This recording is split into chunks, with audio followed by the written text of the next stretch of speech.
Mis papás tiraron todas las fotos donde salgo con mi hermano que ya falleció y conmigo, y luego me soltaron los papeles de emancipación 2 semanas antes de que cumpliera 18. Cuando pregunté por qué, mi mamá, fuera de sí, gritó: ¿por qué no fuiste tú la que iba en ese coche? Yo me quedé muda. Eso fue hace 3 meses. Ayer, abrió una carta y se quedó paralizada. Desde entonces, ni ha probado bocado. Yo nada más andaba buscando los dichosos adornos de Navidad en el garage, cuando el mundo se me vino abajo. Ahí estaban nuestras fotos, hechas bolita en bolsas de basura, cada una donde salía mi hermano conmigo. Directito a la basura, como si fuéramos algo desechable. Han pasado 3 años desde el accidente y mis papás no solo estaban de luto, estaban borrándome de la familia, despacito y con toda la intención. Mark, mi hermano, murió en un choque cuando tenía 17. Yo se suponía que iba a ir con él esa noche, pero me dio gripa, y ni modo, me quedé en casa, enferma y vomitando. ¿Suerte? Pues no lo siento así, porque desde ese día mis papás me ven como si les hubiera quitado la oportunidad de seguir con su hijo de verdad. Para ellos, Mark era todo. Capitán del equipo de fútbol, de cuadro de honor, el hijo perfecto. Y yo, nomás la rara, la callada que se la pasa dibujando,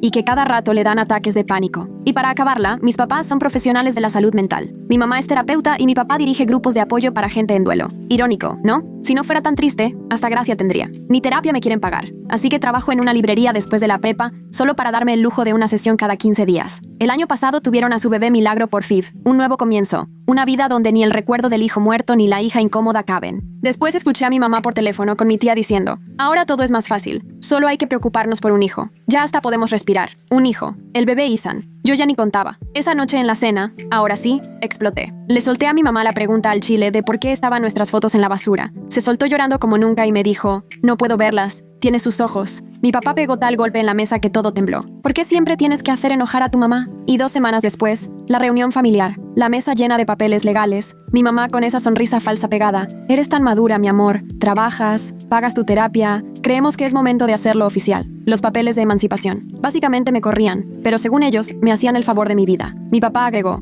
vas a tener más libertad para prepararte a la universidad. Tu tía Cara se ofreció a echarte la mano mientras te organizas. Vi su testamento ahí mismo, cuando fue por una pluma. Todo para el bebé Ethan. 3 años después de perder a Mark, y ya estaba totalmente borrada. Firmé los papeles con las manos temblorosas. Antes de irme, mi mamá me dio la mochila vieja de Mark. Quédatela tú, yo ya no puedo ni verla. Dentro estaba una tarjeta de cumpleaños para mis 14. Mark murió 2 semanas antes de dármela. Mis papás la escondieron en su cajón y se olvidaron de ella 3 años. Decía: para mi persona favorita en el mundo, no puedo esperar a verte crecer. Con cariño, tu hermano mayor. Esa noche lloré como nunca. Hasta me hicieron mudarme esa misma semana. Querían que me fuera antes de que Ethan cumpliera su primer año porque yo era puro estorbo. Cuando llegué con la tía Cara, ella estaba sacada de onda. Pensé que solo venías el fin de semana para ver lo de las universidades. Le mostré los papeles y vi cómo de confundida pasó a estar furiosa. Ese manipulador hizo lo mismo cuando murió nuestro papá. En ese momento le marcó a su amiga Claire, que es trabajadora social. Claire vio los papeles y dijo: esto es abandono disfrazado de independencia. Ya lo tenían planeado. La tía Cara convirtió su cuarto de visitas en mi cuarto ese mismo día. Sin preguntas, solo me dijo: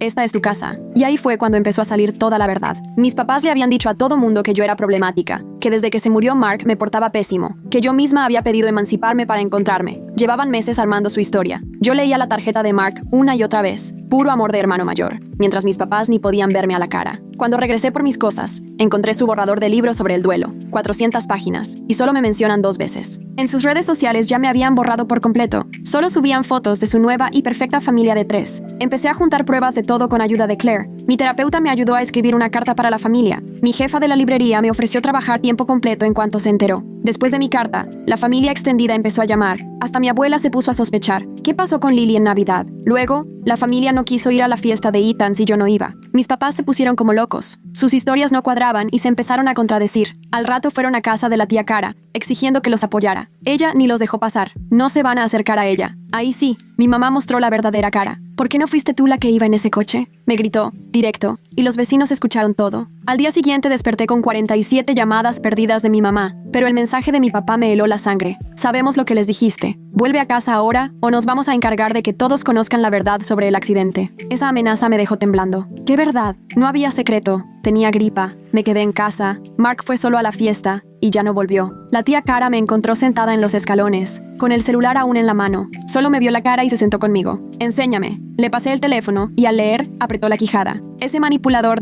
y se detuvo. Haz tu maleta. Nos vamos con la abuela. El camino duró 2 horas. La tía hizo 3 llamadas, cada vez más enojada. Alcancé a oír cosas como amenazar a una menor y abandono documentado, y no se van a salir con la suya. La casa de la abuela olía a roles de canela y a seguridad. Nos vio llegar y me abrazó tan fuerte como pudo. Estuve esperando a que vinieras, mi niña. Nos sentamos en la cocina mientras la tía le contaba todo, y la cara de la abuela se fue endureciendo con cada cosa. Cuando llegamos a la amenaza de papá, se levantó y fue directo a su oficina. Regresó con una carpeta manila bien gorda. He guardado todo desde el funeral de Mark, me dijo mientras la abría. Adentro tenía correos impresos, capturas de pantalla, fotos. Tu papá siempre ha sido muy manipulador. Lo vi hacerlo con tu abuelo y no iba a dejar que te lo hiciera a ti. El primer papel me hizo un nudo en el estómago. Era un correo de mi mamá a su hermana de hace 2 años. Estamos viendo qué hacer con Lily. Cada vez es más difícil. Ese recordatorio constante está acabando con nuestro matrimonio. 2 años. Llevaban 2 años planeando cómo quitarme del camino. Mi abuela pasó la página y sacó estados de cuenta donde se veía que habían estado moviendo dinero a cuentas que se suponía eran para la universidad y que debían dividirse entre Mark y yo,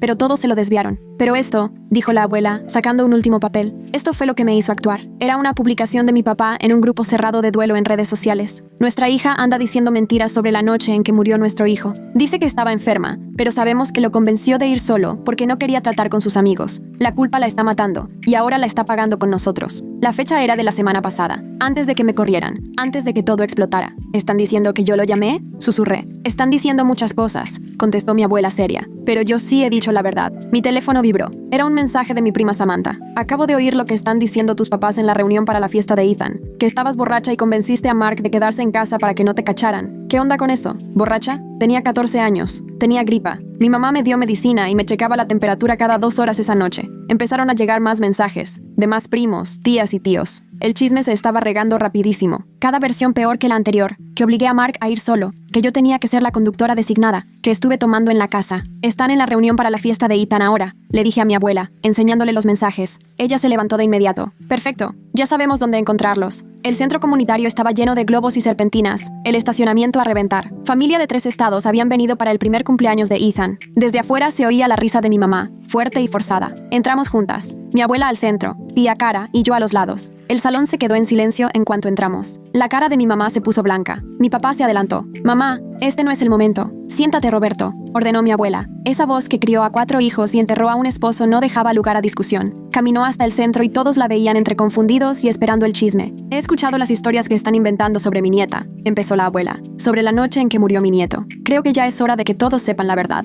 Mamá empezó a llorar. Papá quiso interrumpir. La abuela los cayó nada más con la mirada. Lily estaba enferma esa noche. Lo sé porque hablé por teléfono con su mamá a las 8. Me dijiste que tenía la fiebre en 39.5 y que estabas pensando llevarla a urgencias. El ambiente cambió. La gente empezó a susurrar. Tengo los registros de llamadas, siguió la abuela. Los papeles del hospital de la mañana siguiente, cuando la fiebre no bajaba, los recibos de las medicinas, todo. Sacó su celular y se puso a leer. Mensajes de esa noche, mamá avisando a la familia de mi fiebre, fotos mías tirada en el sillón, enferma, la pulsera del hospital con la fecha. Así que quiero saber, levantó la voz, ¿por qué mi hijo y mi nuera dicen que su hija de 14 años andaba borracha? ¿Por qué dicen que convenció a su hermano de ir solo? ¿Por qué le echan la culpa de un accidente trágico a una niña que no tuvo nada que ver? El silencio era pesado. El tío Christopher se paró. Nos dijeron que ella anda mal desde el accidente, que se porta mal, que quería emanciparse. La dejaron sola, soltó la tía Cara sin rodeos. Tiraron todas las fotos de ella y Mark juntos. La sacaron del testamento. La corrieron de la casa 2 semanas antes de que cumpliera 18 porque no la querían en la fiesta. Eso no es, empezó papá. Tengo los papeles, dije bajito. Todos voltearon a verme. Los papeles de emancipación que me hicieron firmar, los que según eran por mi bien. El testamento que vi en la mesa.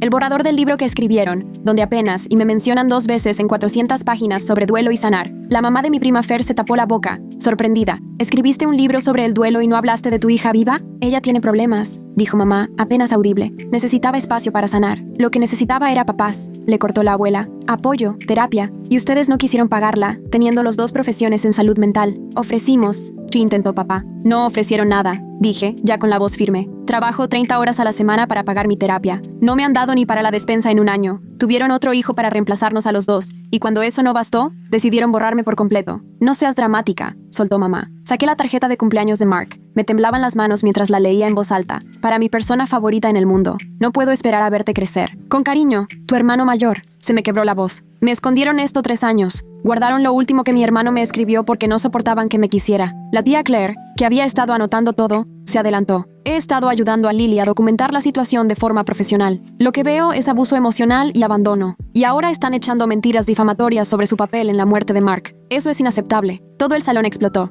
los familiares discutiendo, unos defendiendo a mis papás, otros en shock. Ethan se puso a llorar en su sillita, pero la abuela, firme como una roca, esperó a que bajara el ruido y volvió a hablar. Ya tomé una decisión. Roberto y Patricia ya me dejaron claro quiénes son. Así como tratan a su hija, así van a tratar a Ethan cuando no cumpla sus expectativas. Sacó un sobre. Cambié mi testamento. Ustedes ya no cuentan. Lily recibirá lo que le toca, igual que Ethan, pero a través de un fideicomiso que manejará Cara. Ustedes no verán un solo peso. Mamá ahora sí lloraba de verdad. La cara de papá se puso morada. No puedes hacer esto, alcanzó a decir con la voz entrecortada. Claro que puedo, y ya lo hice, contestó la abuela, tranquila como siempre. Mi abogado ya metió los papeles con los cambios. También le pedí que esté al pendiente por si intentan hablar mal de Lily. Si siguen con sus mentiras, vamos a tomar acciones legales. Luego volteó a ver a toda la familia. Si alguien prefiere creer chismes en vez de pruebas, ahí está la puerta. Esta fiesta ahora es para celebrar la verdad y para darle la bienvenida a mi nieta. Y así, la familia se partió. Unos cuantos se fueron con mis papás, pero otros, como Samantha y sus papás, se quedaron. El tío Christopher se me acercó para disculparse, admitiendo que nunca debió tragarse la historia sin cuestionarla. Mientras mis papás agarraban a Ethan para salir, mi mamá me lanzó una última mirada. Espero que estés feliz. Acabas de destruir a esta familia. No, le contesté segura. Ustedes lo hicieron el día que decidieron que yo no importaba. Yo simplemente no acepté quedarme callada. Se marcharon llevándose a mi hermano.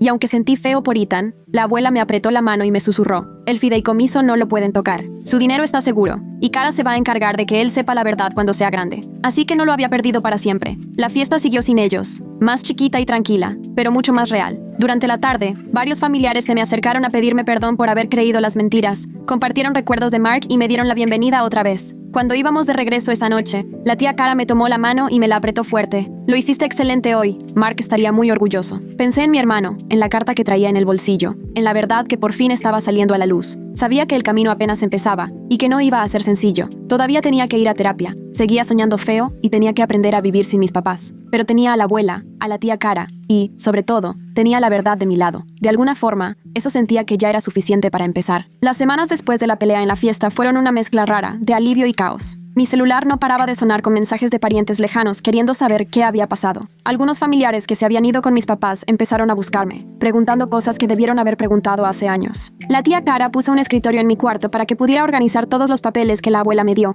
estados de cuenta, correos, capturas de publicaciones donde mis papás llevaban años armando su versión. Lo que tenía en las manos era tan claro que hasta me costaba respirar. No solo decidieron dejarme después de que Mark murió. En realidad llevaban tiempo planeando cómo sacarme de la familia, mientras jugaban a ser padres dolidos y expertos en salud mental. Trabajar en la librería se volvió mi refugio. Mi jefa, la señora Chen, nunca ha hecho otra cosa más que ayudarme desde que se enteró de lo que pasaba. Cambió mi horario para que pudiera ir a terapia y hasta me deja estudiar para el JED cuando hay poco que hacer. El aroma a libros y café me hacía sentir a salvo cuando todo lo demás era un desastre. 3 días después de la fiesta, llegó Samantha a la librería en mi turno. Se veía agotada, con unas ojeras iguales a las mías. Nos fuimos a la parte de atrás en mi descanso y me contó cómo estaban las cosas por el lado de mis papás. No quieren soltarlo, me dijo, abrazando su taza de té. Tu mamá le marcó a la mía llorando, diciendo que tú pusiste a todos en su contra, que manipulaste a la abuela para que cambiara el testamento. Me reí, pero me salió amargo. Sí, como si una chava de 17 años pudiera manipular a la abuela. Eso le dije, pero andan diciendo por todos lados que llevas planeando esto desde que Mark murió, que lo que querías era su parte. Bajó la voz. Dicen que le tenías celos. Sentí como si eso me cayera como un balde de agua fría. ¿Celos? Pues sí, a veces le tuve celos. Mark era perfecto y yo siempre fui la rara, pero lo quería más que nada. Él era mi protector, mi mejor amigo, el único que no me hacía sentir que no valía. También dicen que la tía Cara te entrenó, siguió Samantha, que siempre le tuvo coraje a tu papá por ser el consentido y te está usando para desquitarse. Yo pensaba en la tía Cara, que me recibió sin pensarlo, que puso de cabeza su vida para darme un hogar. Era absurdo pensar que me usara solo por un pleito de hermanos viejísimo, pero conozco a mis papás y sé cómo le dan la vuelta a todo. Son expertos en hacer que sus historias parezcan normales. Esa noche,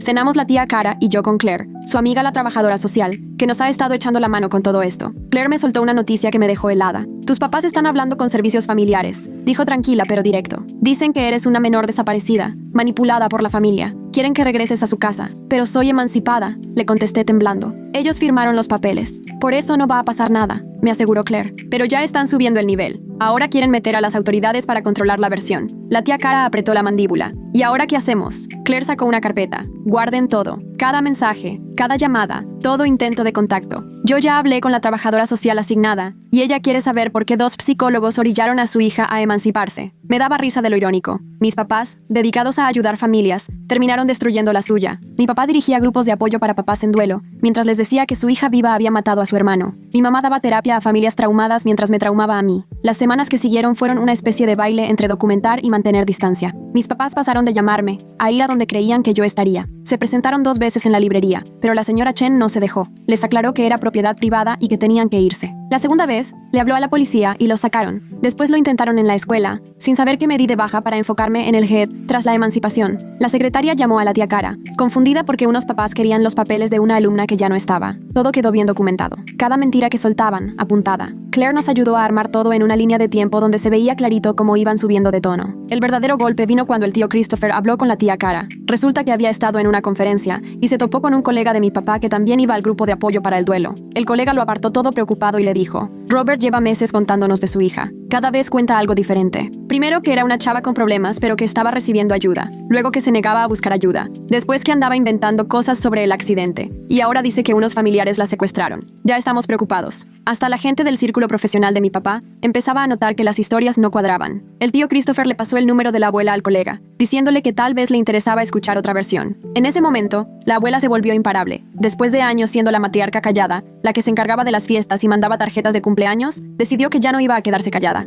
Empezó a contactar a cada quien de la familia con la verdad, bien armada con papeles y la furia de una abuela defendiendo a su nieta. La familia se dividió todavía más, pero no como mis papás esperaban. La gente que antes los apoyaba empezó a hacer preguntas. ¿Por qué nunca dijeron que yo era emancipada? ¿Por qué iban cambiando la historia de la noche del accidente? ¿Por qué ocultaron la tarjeta de cumpleaños de Mark por 3 años? Mis sesiones de terapia se pusieron pesadas. No solo tenía que trabajar el duelo de perder a Mark, sino también el trauma de que mis propios papás me borraran de la historia, justo ellos que se supone que debían quererme pase lo que pase. La doctora Martínez me ayudó a ver que el dolor de mis papás se había vuelto veneno, y yo era el costal donde echaban todo su sufrimiento y culpa. Necesitan a alguien a quien echarle la culpa, me explicó un día. Para algunos, la idea de perder un hijo así, de la nada, es insoportable. Si te culpan a ti, por lo menos sienten que hay una razón, algo que explique su dolor. Pero yo estaba enferma, le repetí como 1000 veces. Tenía gripe. Hay pruebas. A la gente no le importan los hechos cuando lo que quieren es huir de su propio dolor, me contestó con calma la doctora Martínez. Mis papás, siendo psicólogos, ni siquiera podían con su propia salud mental. Vaya disonancia. Me la pasaba pensando en eso. Esos mismos que sabían decir todo lo correcto sobre el duelo y la superación, que hasta habían escrito un libro al respecto, en realidad no podían hacer nada de lo que predicaban. Se quedaron atorados en el ciclo de culpa y negación, prefiriendo perder a su hija viva antes que aceptar que a veces simplemente pasan desgracias. Todo se fue al carajo otra vez cuando mi abuela recibió una carta de cese y desista del abogado de mis papás. La acusaban de difamarlos por andar diciendo mentiras sobre cómo me trataban. Le exigían que dejara de hablar con la familia y se retractara de lo que dijo sobre el testamento. Mi abuela no se achicó, contrató su propio abogado y les respondió con pruebas de toda la difamación que ellos hicieron contra mí. Correos donde mi papá me echaba la culpa de la muerte de Mark, publicaciones en redes donde me hacían quedar como problemática y manipuladora, y mentiras documentadas de la noche del accidente. ¿Quieren jugar a los abogados?, dijo mi abuela cenando en su casa. Perfecto, llevo 3 años guardando pruebas de cómo se portan. A ver si les gusta que jueguen con sus propias reglas. El abogado que contrató la abuela era de los que no se les va una. Respondió no solo negando sus exigencias, sino que les explicó lo que les podía pasar si seguían diciendo cosas falsas sobre mí. Adjuntó capturas de las publicaciones de mi papá en el grupo de apoyo,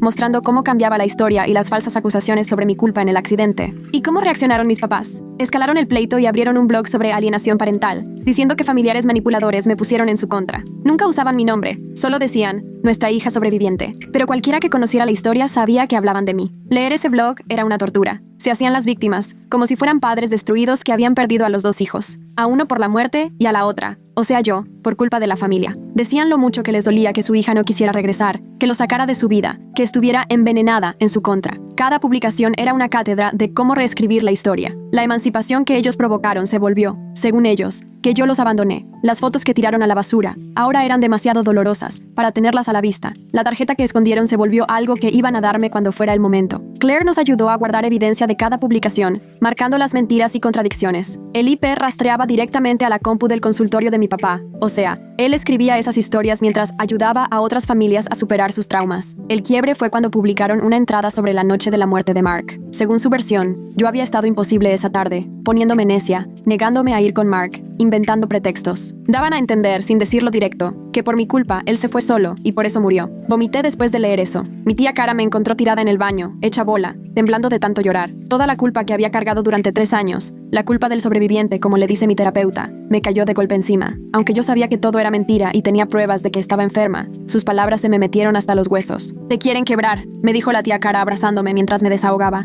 Quieren que regreses rogando, que aceptes la versión que ellos inventaron, que te conviertas en la hija problemática que se inventaron. Pero yo ya no era esa niña. Era la que sobrevivió a perder a su hermano y a ser rechazada por sus papás. La que trabajaba jornada completa mientras sacaba la prepa abierta. La que sí le echaba ganas en terapia y sí estaba sanando, mientras ellos se escondían tras su imagen de profesionales. Mi abuela organizó una reunión de emergencia con la familia. No llegaron todos, pero sí los suficientes. Ahí puso toda la carne al asador. Blog, amenazas legales, mentiras cada vez más graves. Mostró documentos, la línea del tiempo que armó Claire, el patrón clarísimo de manipulación y abandono. Quiero que todos entiendan, dijo la abuela, seria pero firme. Esto no es ponerse de un lado en una bronca familiar. Esto se trata de proteger a una niña que fue maltratada una y otra vez por quienes se suponía que debían cuidarla. Mi tío Christopher, después de aquella reunión en la conferencia, se puso a investigar por su cuenta. Contactó a los amigos de Mark de la prepa, a los que estuvieron en la fiesta esa noche. Todos dijeron lo mismo, que yo sí tenía planes de ir, pero que estaba demasiado enferma. Uno de ellos todavía tenía mensajes viejos de Mark de esa noche, bromeando con que era el único sobrio porque su hermana, la conductora designada,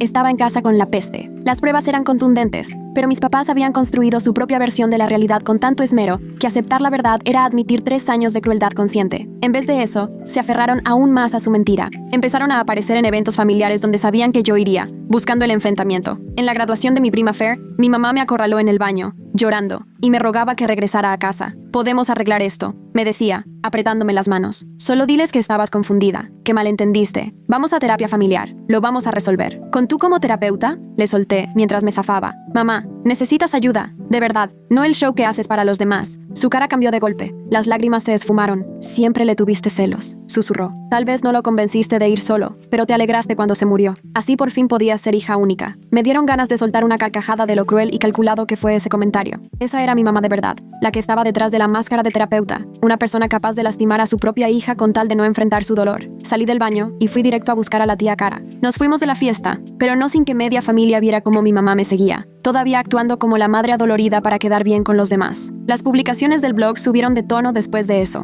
Papá empezó a escribir sobre el síndrome de falsos recuerdos, insinuando que me habían convencido de recordar cosas que nunca pasaron. Hablaba de cómo el duelo puede hacerte vulnerable a la manipulación, de cómo los familiares bien intencionados pueden, sin querer, crear historias falsas. Era una crueldad disfrazada de psicología, usando términos clínicos y su credencial, hacía que su versión pareciera lógica y profesional. Cualquiera que no supiera todo el chisme hasta podía creérsela. Pero nosotros teníamos algo más fuerte que esa historia tan bien armada. Teníamos la verdad, con pruebas y testigos. Había familiares que vieron cómo se comportaban. Teníamos 3 años de evidencia mostrando abandono y abuso emocional. La guerra de historias iba subiendo de nivel. Mis papás hasta dieron entrevistas en un podcast para papás en duelo, esquivando detalles, pero pintándose como padres destrozados por la intervención familiar. Crearon un grupo de apoyo para papás supuestamente alienados, usando sus títulos para que la gente les creyera. Cada movimiento era respondido con más documentación. Claire nos conectó con una abogada de familia experta en temas de difamación. Todo, las publicaciones, los podcasts y las pláticas en el grupo estaban siendo archivadas como evidencia de una campaña para afectar mi reputación y mi salud mental. La familia extensa estaba harta del drama.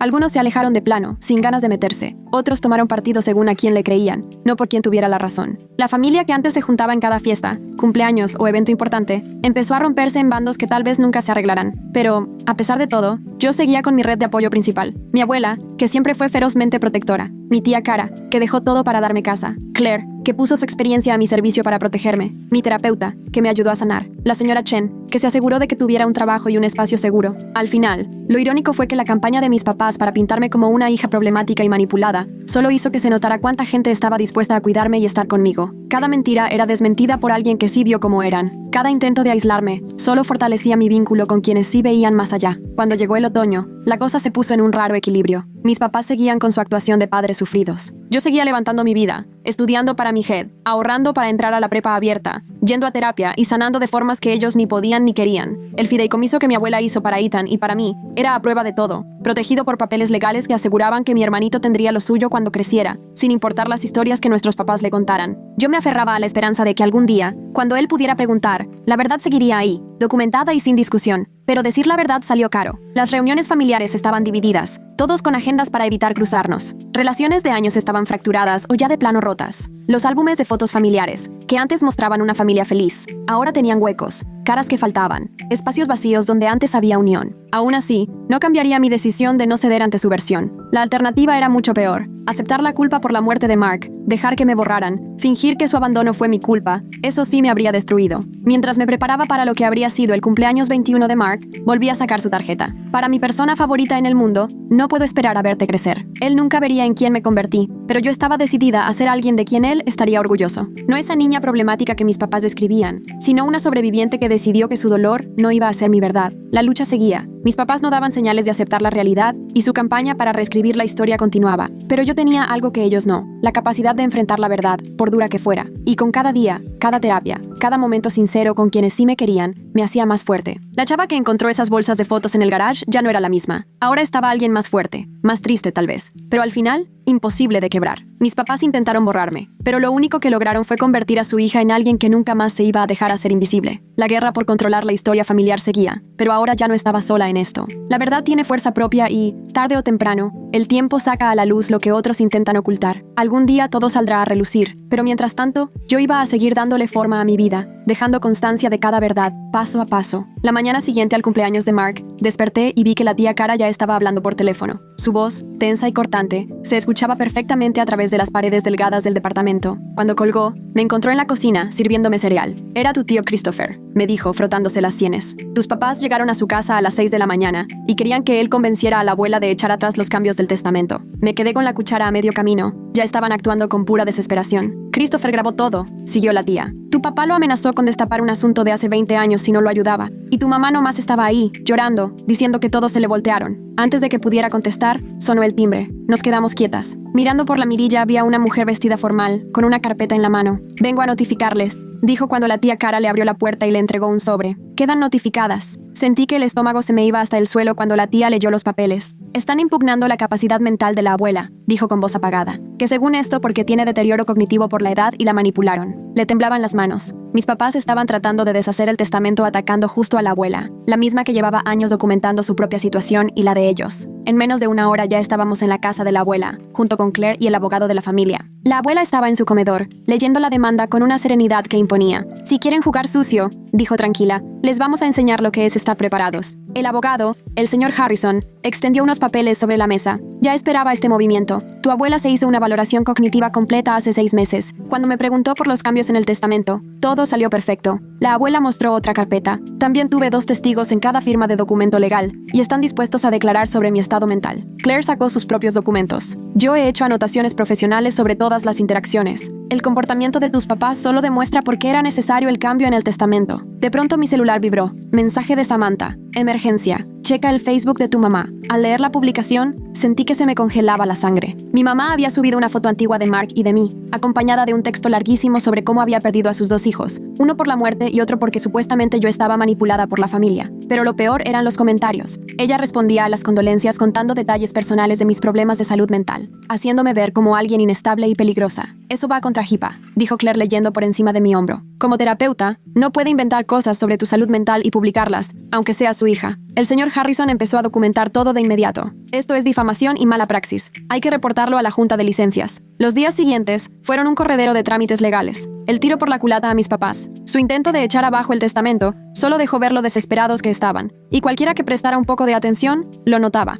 Christopher llegó con una USB. «He estado grabando todo lo que pasa con ellos desde la fiesta», confesó. «Al principio me sentía mal, pero después de lo que intentaron en mi casa, ya no tengo por qué protegerlos». Las grabaciones eran clarísimas. Mi papá aceptando que necesitaban la herencia para cubrir deudas y malas inversiones. Mi mamá diciendo cómo podían manipular las cosas para que yo quedara mal, y los dos ideando cómo aislarme del resto de la familia. Luego la tía Linda, mamá de mi prima Fair, marcó con su propia bomba. «Hablé con 3 papás del grupo de duelo que dirige tu papá, y todos están comparando versiones. Las historias que cuenta de ti cambian según a quién les hable». El teatro se les estaba cayendo. Gente del grupo de apoyo de mi papá empezó a contactarse entre sí y notaron que había muchas contradicciones. En la consulta de mi mamá ya le estaban preguntando por sus publicaciones en Facebook. Toda esa fachada profesional tan pulida empezaba a cuartearse. Después llegó la reunión que lo cambió todo. El abogado de la abuela había pedido una junta para tratar de llegar a un acuerdo y evitar una demanda larga. Mis papás llegaron acompañados de su abogado. Venían agotados. Mi mamá, que siempre estaba impecable, se veía descuidada. La seguridad de mi papá era pura desesperación ahora. La sala de juntas con el señor Harrison se sentía asfixiante. Yo me senté entre la abuela y la tía Cara, intentando que no me temblaran las manos. Del otro lado, mis papás ni siquiera me miraban. Su abogado empezó. Mis clientes están dispuestos a retirar la demanda de capacidad si la señora Patterson los reincorpora al testamento. La risa de la abuela fue seca y contundente. Mi contraoferta. Retiran todo. Dejan de difamar y aceptan una orden de restricción para que no molesten a Lily. Y yo no los denuncio por mala praxis, porque si los denuncio, se les acaba la carrera. El suspiro de mi mamá se oyó clarito, y mi papá se puso blanco. El señor Harrison empujó una carpeta por la mesa. La evidencia que tenemos de mala praxis es enorme. Publicaciones en redes sociales que violan la privacidad de pacientes, grabaciones admitiendo que mintieron en reportes, documentación de abuso emocional a una menor mientras se ostentaban como profesionales. Eso no es cierto, dijo mi papá, pero la voz le temblaba. Página 12, indicó el señor Harrison con calma. Pantallazo donde le dices a tu grupo de apoyo que Lily tuvo la culpa de la muerte de Mark. Página 18, publicación de Facebook de tu esposa, asegurando que Lily tiene enfermedades que jamás han sido diagnosticadas. Página 24, la grabación donde admites que mentiste sobre la noche del accidente. Nadie dijo nada más, solo se oía cómo pasaban las hojas. La cara del abogado de mis papás se iba poniendo más seria con cada página. Vamos a necesitar hablar a solas con nuestros clientes, dijo por fin, y ahí nos quedamos, esperando en la sala mientras ellos discutían qué hacer. La tía Cara me agarró la mano y la abuela, tan derechita como siempre, parecía la dignidad en persona. Claire no perdía detalle y estaba anotando todo en su celular. Al rato, como a los 20 minutos, nos llamaron de regreso. Mi mamá lloraba bajito, sin hacer ruido, mientras mi papá no despegaba la vista de la mesa. Mis clientes aceptan todos los términos, murmuró el abogado. No habrá más contacto con Lily, no más difamaciones. Firmarán lo que sea necesario para que el fideicomiso siga como está. ¿Y el blog?, preguntó el señor Harrison. Se elimina en menos de 24 horas, contestó el abogado. Todas las publicaciones, cualquier referencia. Tardamos otra hora con los papeles. Órdenes de restricción, acuerdos para ya no molestar, declaraciones juradas de que el fideicomiso era válido. Cada firma sentía como si pusieran otro muro entre nosotros, pero esos muros al final eran para protegernos, no para encerrarnos. Cuando ya nos íbamos, de repente mi mamá habló. Necesito decir algo. Todos nos pusimos tensos. El abogado intentó detenerla, pero ella le hizo a un lado la mano. Sé que no me vas a creer, dijo, viéndome a los ojos por primera vez en meses. Pero yo quería a Mark, y también a ti, solo que me rompí cuando él murió, y en vez de enfrentar el dolor, dejé que me envenenara. Mi papá seguía sin decir nada, los dientes apretados. Eso no justifica nada, siguió mamá, y las lágrimas ya le corrían por la cara. Me volví alguien que no reconozco. Ahora lo sé. Todo lo que hicimos, las mentiras, no tienen perdón. Entonces, ¿por qué? Alcancé a preguntar, casi sin voz. ¿Por qué tiraste nuestras fotos? ¿Por qué escondiste su carta? ¿Por qué trataste de borrarme? Ahí sí, el llanto de mi mamá fue tan fuerte que me partió el alma. Porque tú sobreviviste, y cada vez que te veía, lo veía a él. Y cada vez que veía algo de él en ti, tenía que aceptar que ya no estaba. Era más fácil culparte a ti que admitir que yo no podía con el dolor. Ya basta, interrumpió el abogado. Es mejor que nos vayamos. Se fueron sin decir nada más. Ni mi papá me volteó a ver, y las consecuencias no tardaron en caer. En unos días, el blog desapareció, lo mismo que las publicaciones en redes sociales. Por lo visto, el grupo de apoyo le pidió a mi papá que se tomara un tiempo luego de que varios miembros se preocuparan. El consultorio de mi mamá también se fue a pausa. Familiares que antes dudaban de mí empezaron a buscarme para disculparse. La evidencia del juicio se había regado por toda la familia. El tío Christopher se volvió nuestro aliado más fuerte, y andaba compartiendo las grabaciones a quienes seguían dudando. 2 semanas después, recibí un paquete que no esperaba. No traía remitente, pero reconocí la letra de mi papá. Adentro venía una cajita con el anillo de graduación de Mark y una memoria USB. En la memoria había cientos de fotos. Mark y yo, desde niños hasta grandes. Cumpleaños, navidades, cualquier martes. Un montón de recuerdos, todas las fotos que habían tirado. Resulta que mi papá había guardado copias digitales. No incluyó una nota ni una explicación, solo estaban las fotos. Pasé horas viéndolas con la tía Cara y la abuela, riéndonos de las caras chistosas de Mark, llorando con momentos que ya ni me acordaba que existían. Sentí que recuperaba un pedacito de él. Un mes después terminaron los trámites del fideicomiso. La abuela, la tía Cara y el señor Harrison lo armaron de manera brillante. Mi parte me iba a alcanzar para la universidad y mis gastos, y cuando cumpliera 25, tendría acceso a fondos extras. La parte de Ethan estaba aún más protegida. Solo se podría usar para su educación y salud hasta que cumpliera 18,